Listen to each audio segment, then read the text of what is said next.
আবার new blog চলেছি, নতুন একটা ব্লগ নিয়ে আমি দিতে আমার চ্যানেলই তন্ময় ওয়ার্ল্ড।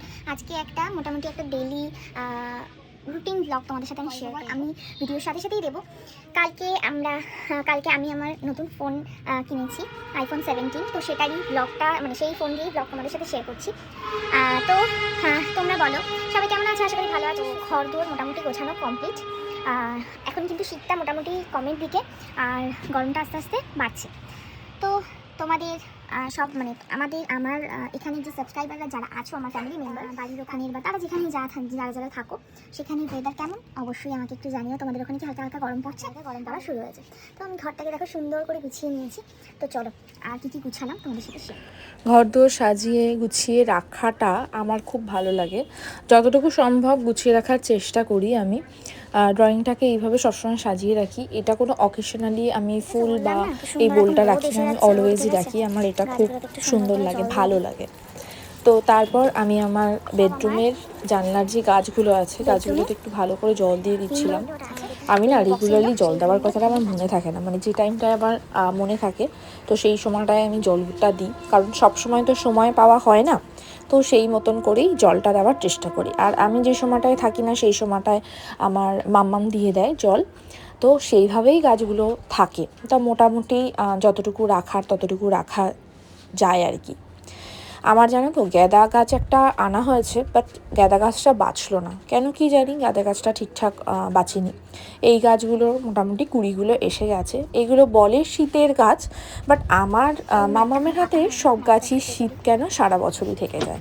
তো সেই মতন করেই আমার গাছগুলো সারা বছরই রাখার চিন্তাভাবনায় আমি থাকি, আর দেখার জন্য তো মামাম আছেই।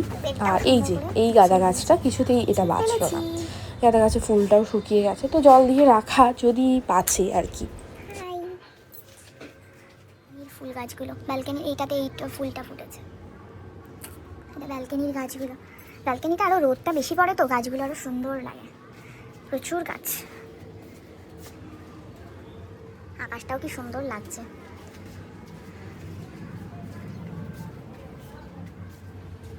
আমি বাড়িতে থাকলে এই সময়টায়, মানে এই 12টার দিকটায় মা এক কাপ কফি আমার হাতের খুব ভালোবাসে।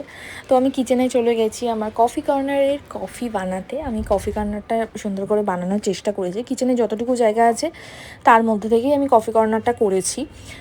এক্সট্রাভাবে তো সেইভাবে তো কিছু মানে জায়গা যদি সেরকমভাবে না থাকে সেইভাবে তো করা যায় না। তো যতটুকু আছে ততটুকুর মধ্যেই আমি সুন্দর করে সাজানোর চেষ্টা করেছি। অনলাইনেই আমি এই জিনিসগুলো কিনেছি, যে জিনিসগুলো তোমাদের যদি কোনো কিছু মনে হয় যে এই জিনিসটা আমি কোথা থেকে কিনেছি বা কিছু, আমাকে একটু কমেন্ট সেকশনে কমেন্ট করো, আমি তোমাদেরকে লিঙ্কটা শেয়ার করে দেবো। তো আমি কফি বানিয়ে নিয়েছি। তো কফি বানিয়ে নিয়ে তারপরে আমরা একটুখানি কফি আড্ডা দিয়েছিলাম। তো কফিটা বানাতে বানাতে আমি মায়ের সাথে গল্প করছিলাম। তো সেই গল্পগুলো তোমাদের সাথে শেয়ার করা যাবে না, তো সেই জন্য আমি এটায় ভয়েস ওভার দিয়ে দিয়েছি। তোমার কি কফি নিয়ে কিছু বলার আছে? আমার এই সময় রাত্রিবেলা 10টা আর দুপুর বেলা 1:30 থেকে 2টোর মধ্যে। তোমার তো কফিটা না খেলে আমার সারা দিনের ক্লান্তিটাই দূর হয় না। এটা খেলে ক্লান্তিটা দূর হয়। এটা হচ্ছে কফি নিয়ে তোকে বলার আমার একটাই আছে। এইটা আমি যতদিন সুস্থ সবল মানে অসুস্থ যাই থাকি খাই যাবো।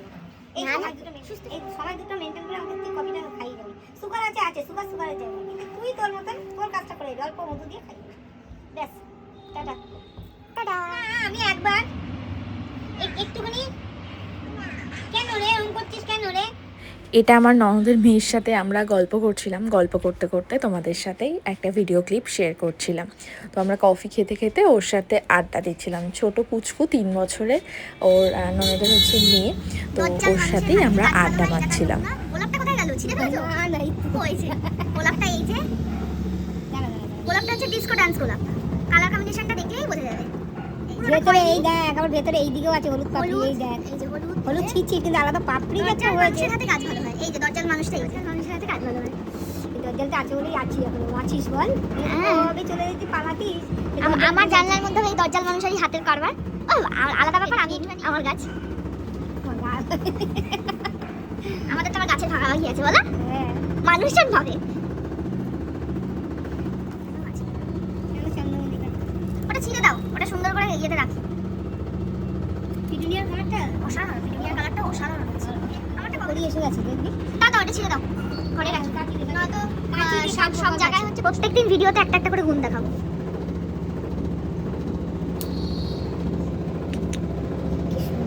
দেখাতে কাছেই ভালোবাসা। রাখতে এসেছি আমি আমার ড্রয়িং রুমের এখানটা এটাকে রেখে দেবো। কি সুন্দর লাগছে না? খুব সুন্দর লাগছে এটা। ঠাকুর ঘরে চলে এসেছি পুজো দেওয়ার জন্য।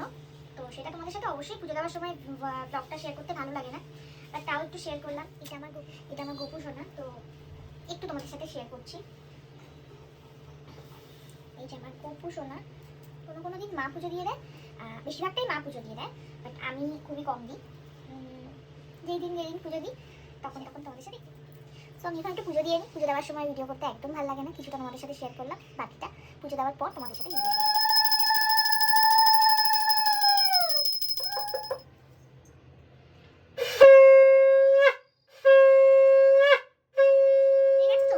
চলো খেয়ে নিই।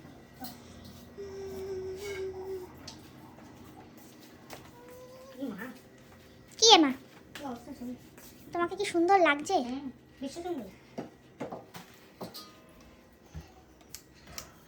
এই গাছটা কতটা লুটিয়ে গেছে। আমি আবার এ করে দিলাম তো, উঠিয়ে দিলাম যেতে দুপুর নিচে। আজকে মঙ্গলবারে স্পেশাল খাওয়া দাওয়া আমাদের, এটাই স্পেশাল। ওকে, গরম গরম ফেনা ভাত আজকে। গরম ফেনা ভাত। মঙ্গলবার আগে এই যে রাঁধুনি, ফেনা ভাত আমার রান্না। হ্যাঁ রান্নাও আছে, এটারও সব কিছুই আছে। অবশ্যই। অনেকে বলে আমি যেরকমভাবে কফি বানাই সেটা খুব নর্মাল, এমন কিছু কোনো ব্যাপারই না, কিন্তু এমনভাবে সেটাও করতে জানতে হবে। আমি এমনভাবে দেখাই যেন ওটাও আবার অনেক কিছু, তাই না? চলো এবার রেখে দাও, সেটাও করো। ঠান্ডা হলে ভালো লাগবে না খেতে। মাখন দি ভিডিওটা তোমাদের সাথে শেয়ার করলাম, কেমন লাগলো অবশ্যই জানিও, আর লাইক কমেন্ট শেয়ার করতে ভুলো না, নতুন মানুষ হয়ে থাকলে সাবস্ক্রাইব করো। আর হচ্ছে লং ভিডিও আমি রেগুলারলি দেওয়ার চেষ্টা করব, আর এই ইউটিউব চ্যানেলটাকে আমি রাখার চেষ্টা করছি। তোমরা পাশে থাকার জন্য অসংখ্য ধন্যবাদ, আর কমেন্ট সেকশনে একটু তোমাদের ভালোবাসার কমেন্ট দিলে আমি অনেক খুশি হব। ওকে, আজকের মতো টাটা।